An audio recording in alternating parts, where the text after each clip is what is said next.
Picture this. A leader makes a call, and it goes sideways. Not a gray area situation. A clean, avoidable mistake. The kind where, afterward, you can't unsee all the warning signs that were flashing the whole time. Now here's the part that sticks with me. You sit with him after the fallout, and he explains what happened. Calm. Certain. Even, sincere. He's not dodging your eyes. He's not stammering. He's not trying to trick you. He walks you through a story that makes the decision feel reasonable. The data wasn't there. Anyone would have done the same. The risk was unavoidable. Actually, given what he knew, it was the right move. And the unsettling truth is, you can tell he believes it. Fully. The explanation isn't a cover-up. It's become his reality. It's become his memory. That's what makes this so dangerous. A liar knows the truth and hides it. But self-deception is different. Self-deception hides the truth from the one person who could correct it, you. Welcome back to the Intelligence Edge. I'm Nakel Nakima. And today, we're turning the lens inward, past the biases, past the social pressure, past the easy villains, and straight into the private stories we use to protect decisions we've already made. Call it rationalization. Call it self-justification. Call it the mind defending its own choices from reality. With me today, Dr. Sophia Reyes, social psychologist, Dr. Anton Falk, cognitive neuroscientist, Delia Vaughn, former corporate fraud investigator, and returning panelist Marcus Feld, behavioral economics contrarian and skeptic of easy self-knowledge. Alright. Let's get into it. Dr. Reyes, start us at the base layer. What's the engine here? Why do we rewrite our own story in the first place? Because contradiction hurts. There's a kind of psychological friction we call cognitive dissonance. It's what happens when two things you believe crash into each other, like, I'm a competent, good person, and I just made a decision that was foolish or harmful. That clash isn't abstract. People feel it as stress, as tension, as this internal itch that won't go away. And you basically have two ways to relieve it. Option 1 is hard. Admit it. Change course. Accept the mistake. Update your self-image. Option 2 is easier. Keep the behavior, but reinterpret it. Change what it meant, so it doesn't threaten who you think you are. So instead of changing what we did, we changed the meaning of what we did. Exactly. The facts might stay the same, but the story shifts. Suddenly it's, I didn't fail, the goal was flawed. Or, I wasn't cruel, they needed tough love. Or, I didn't break the rules are unrealistic and everyone bends them. And the key is, it doesn't feel like spin. It feels like clarity, like you finally understand the situation correctly. The rationalization lands in your mind like insight. That's scary, because insight is the thing we trust. If it feels like insight, you stop questioning it. Right. And here's an irony people don't like. The more invested you are in being a good person, the more pressure there is to protect that identity. If your self-image is very moral, very competent, then mistakes create more dissonance, and your mind works harder to dissolve it. People who already believe they're capable of wrongdoing can sometimes look directly at a bad choice. But someone who's certain, deep down, I'm not that kind of person, may not be able to afford the truth emotionally. And there's also the timeline, which is almost creepy. A lot of people imagine rationalization happens before a decision, as in, you talk yourself into it. But often it comes after. Your brain arrives at a choice through influences you don't have access to: habit, emotion, context, subtle cues, and then afterward it generates a clean explanation and hands it to consciousness like, here you go. This is why you did that. And you experience that explanation as the reason, when many times it's really an alibi that showed up after the fact. This is where it stops being theory and becomes people's lives. In fraud investigations, I almost never dealt with a movie villain.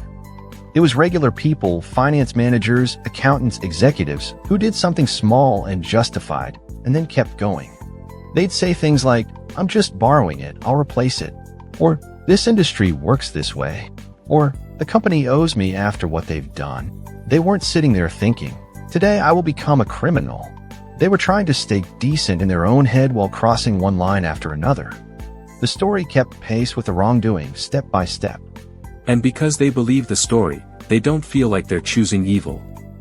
They feel like they're surviving. Dr. Falk, you study confabulation, basically when the brain manufactures reasons. How deep does that go? Like, are we talking occasional lies we tell ourselves, or something more constant? More constant. Much more. There's a mental system that behaves like an interpreter, an inner spokesperson. I like calling it an internal press secretary.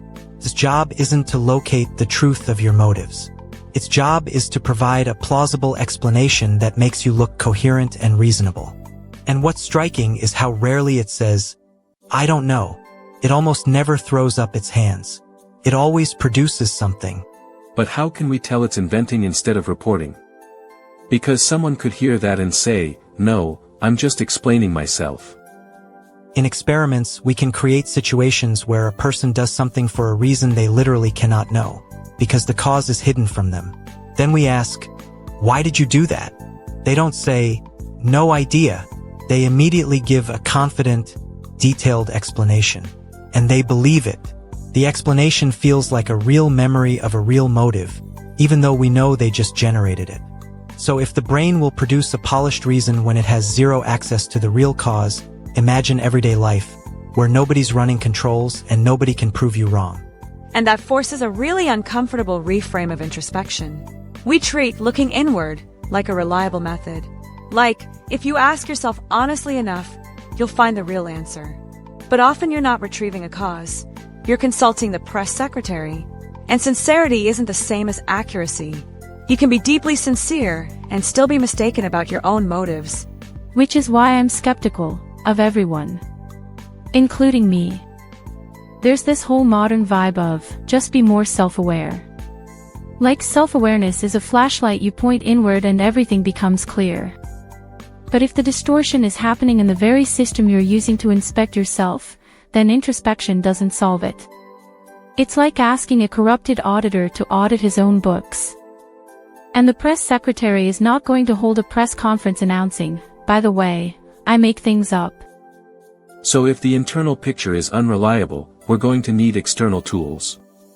We'll get there. But first I want to look at how this grows.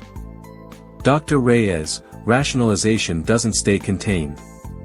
How does a small self-justification turn into a life someone barely recognizes?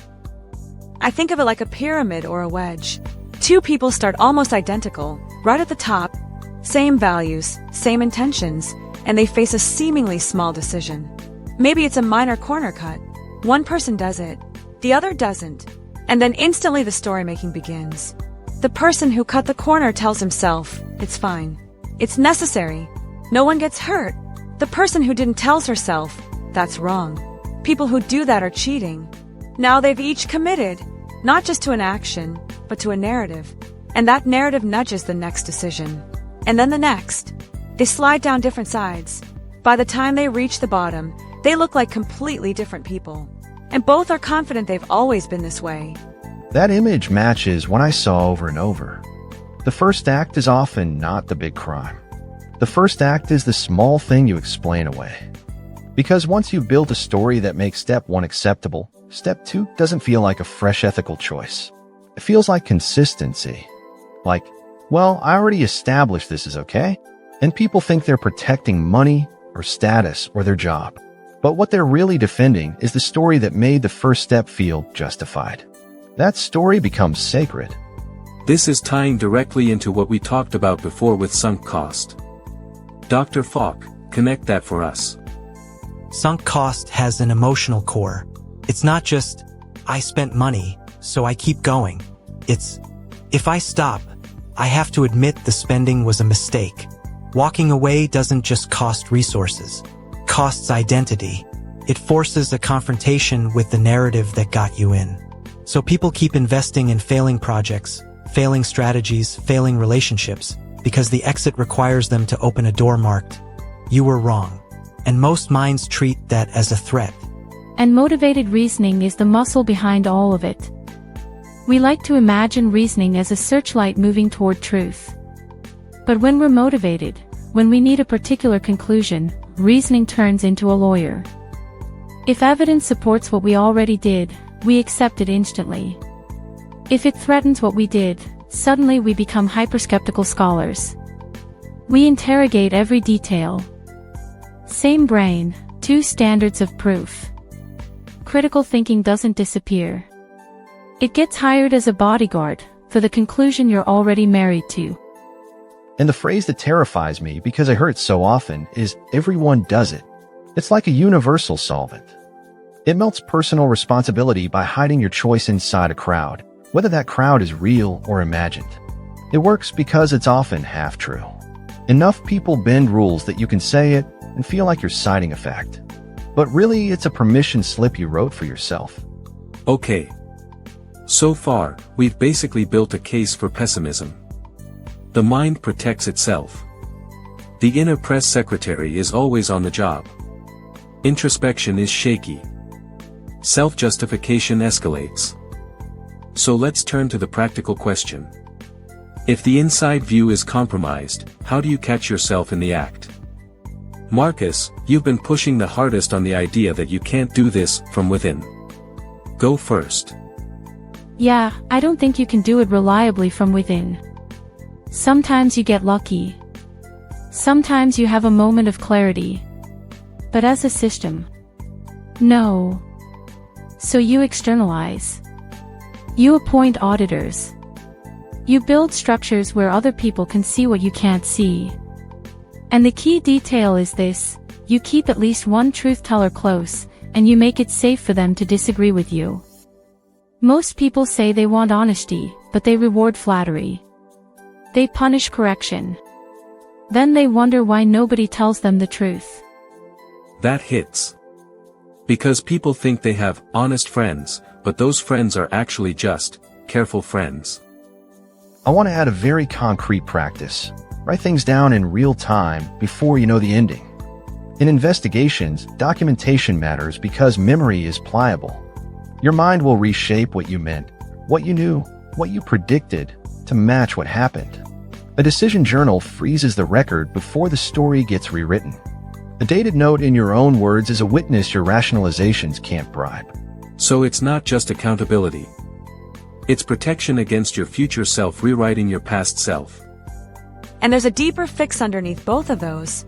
It's your relationship with being wrong.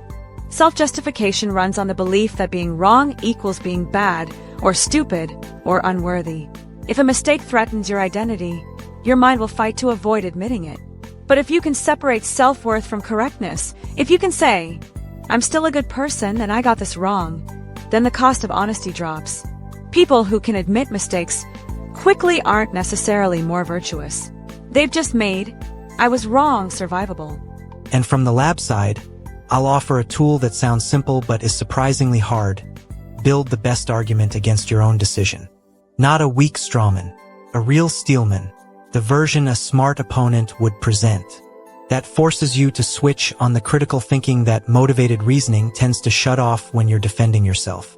You might not be able to fire the press secretary, but you can hire a prosecutor and require that you listen to the cross-examination before you commit.